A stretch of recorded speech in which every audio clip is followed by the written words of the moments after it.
बिस्मिल्लाहिर्रहमानिर्रहीम। नाज़रीन अस्सलाम वालेकुम, खुशामदीद कहते हैं आपको अपने YouTube channel the visible fact में। नाज़रीन, जैसा कि आप तमाम लोगों को मालूम है कि army chief general Asim Munir जो हैं वो सऊदी अरब के दौरे पर हैं, तो वहाँ पर उन्होंने एक ऐसा कारनामा सर अंजाम दिया है कि जिससे उन्होंने पूरी कौम को, पूरे मुल्क को जो है वो बचा लिया है। वो उनका कारनामा क्या है, उन्होंने किस तरह वो सर अंजाम दिया है और उनकी वहाँ पे मसरूफियात क्या हैं, वो क्या कर रहे हैं वहाँ पे, किस तरह कर रहे हैं, इन तमाम चीज़ों से आपको आगाह करना है। ये इन तमाम चीज़ों की तफसीलात जो है वो आपके लिए जानना इंतहाई ज़रूरी है। इसके अलावा जनाब इमरान ख़ान साहब ने आज कराची में ख़वातीन कन्वेंशन से ख़िताब किया था। उस ख़िताब में उन्होंने इस्टेब्लिशमेंट के कुछ जो खुफिया मिशन थे, जो उनके खुफिया काम है जो इस्टेब्लिशमेंट कर रही है, उनको बेनकाब किया था। वो क्या काम है, वो क्या मिशन है, वो भी हमने आपको बताने हैं। तो इन तमाम ख़बरों की तफसीलात जानने के लिए आप आखिर तक हमारे साथ जुड़े रहिएगा। हम आपको इन तमाम ख़बरों की तफसीलात से ज़रूर आगाह करेंगे। सबसे पहले एक इंतहाई बुरी ख़बर है, और ख़बर जनाब कुछ इस तरह से है कि पेशावर में पाकिस्तान तहरीक इंसाफ छोड़ने का फ़ैसला करने वाले रुकने कौमी असम्बली नासिर खान मूसाज़ई के हुजरे पर दस्ती बम हमला हुआ है। नासिर खान मूसाज़ई का कहना था कि मेरे हुजरे पर नामालूम अफराद ने दस्ती बम से हमला किया और शुक्र है हमले में कोई जानी नुकसान नहीं हुआ। उन्होंने बताया कि मैं इस्लामाबाद में हूँ। जियो न्यूज़ से गुफ्तगू में उन्होंने कहा कि वज़ीर आला महमूद खान ने चंद दिन कबल सियासत छोड़ अपनी खैर मनाने का मैसेज भेजा था। महमूद खान के मैसेज के अलावा मुझे किसी ने धमकी नहीं दी। ख्याल रहे कि गुज़श्ता दिनों नासिर मूसाज़ई ने मौलाना फजलुर रहमान के भाई से मुलाकात की थी और जल्द जमीयत उलमा इस्लाम में शमूलियत का ऐलान किया था। नासिर खान मूसाज़ई जो हैं वो PTI जो है वो छोड़ चुके हैं, यानी कि ये मुनहरिफ हो गए हैं कौमी असम्बली में।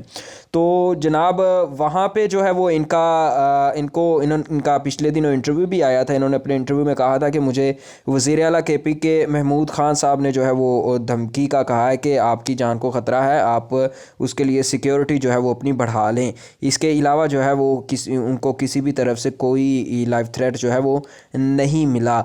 तो अब अल्लाह जाने कि इसमें क्या सदाकत है और क्या नहीं, लेकिन इतना बड़ा काम जो है अगर वो किसी जमात ने इसलिए किया है कि वो उसे अपनी पार्टी छोड़ने का बदला ले रही है, तो ये एक इंतहाई गैर इखलाकी काम है। इस तरह का काम जो है वो हमारी सोसाइटी में सूटेबल नहीं है, क्योंकि एक इंसान की अपनी मर्ज़ी है, आज़ादी इजहार है, आज़ादी से वो फ़ैसला कर सकता है कि वो किस तरफ जाना चाहता है। आप किसी को इस तरह उसकी जान को ख़तरे में डाल के या पिन पॉइंट पे, गन पॉइंट पे आप उससे ये बात नहीं कहलवा सकते कि जनाब आप हमारी पार्टी में ही रहेंगे वरना हम आपके घरों में बम गिरवा देंगे। ये काम कोई भी करे तो गलत है। ये नहीं कि ये जमात करे, कोई भी जमात ये काम करे तो वो गलत है। इसके अलावा जनाब तहरीक इंसाफ के सीनियर रहनुमा और साबिक वफाकी वज़ीर फवाद चौधरी ने कहा है कि हम इस्टेब्लिशमेंट से रब्ता बहाल करना चाहते हैं।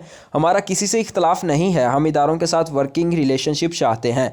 साबिक वफाकी वज़ीर का गुफ्तगू करते हुए कहना था कि मुनहरिफ अरकान की नई सियासी जमात बनने से हमें कोई फ़र्क नहीं पड़ता। पंजाब में एतमाद के वोट के लिए हमारे नंबर्स पूरे हैं। पंजाब असम्बली के हवाले से 11 तारीख को देख रहे हैं। फवाद चौधरी ने कहा कि मौजूदा हुकूमत के पास कोई प्लान नहीं है। मौजूदा हुक्मरान सऊदी अरब और चीन से इमदाद की उम्मीद लगाए हुए हैं। इस हफ्ते महंगाई में 31% इजाफा रिकॉर्ड किया गया है।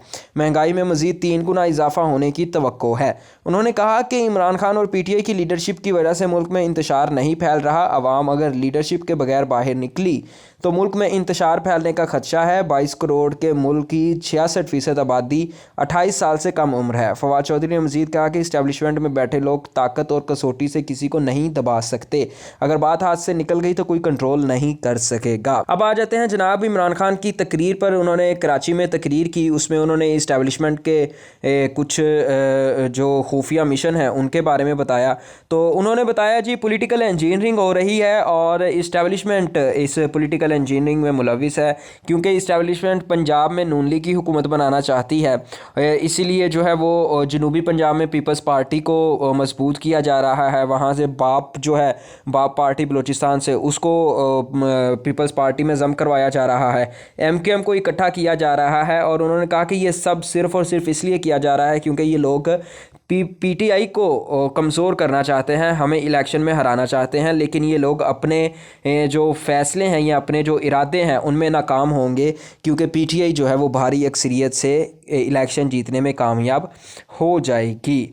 जनाब अब आते हैं अपनी आज की सबसे बड़ी खबर की तरफ के army chief general Asim Munir ने सऊदी अरब में क्या कारनामा सर अंजाम दिया है। सबसे पहले तो जी army chief general Asim Munir ने उम्रा अदा कर दिया। आर्मी चीफ इन दिनों सऊदी अरब के दौरे पर हैं। Army chief general Asim Munir ने मक्का मुकरमा में उम्रा अदा किया। आर्मी चीफ के लिए खुसूसी तौर पर बैतुल्लाह का दरवाज़ा भी खोला गया। उन्होंने बैतुल्लाह के अंदर नवाफल अदा किए। अब एक और बड़ी खबर, उनका कारनामा जो है वो सुन लें कि जी सऊदी अरब जो है वो पाकिस्तान को $3 अरब देने पर रज़ामंद हो चुका है।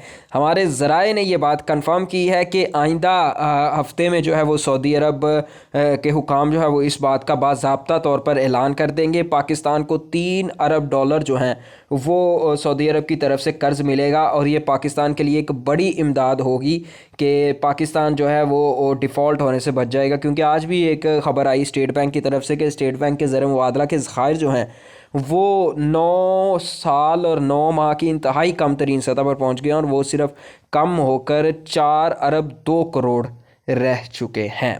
तो जनाब ये थी आज की वीडियो। आपको आज की वीडियो किस तरह की लगी हमें कमेंट सेक्शन में ज़रूर बताइएगा, और अगर आपको चैनल पसंद आए तो काइंडली चैनल को सब्सक्राइब, लाइक और शेयर ज़रूर कीजिएगा।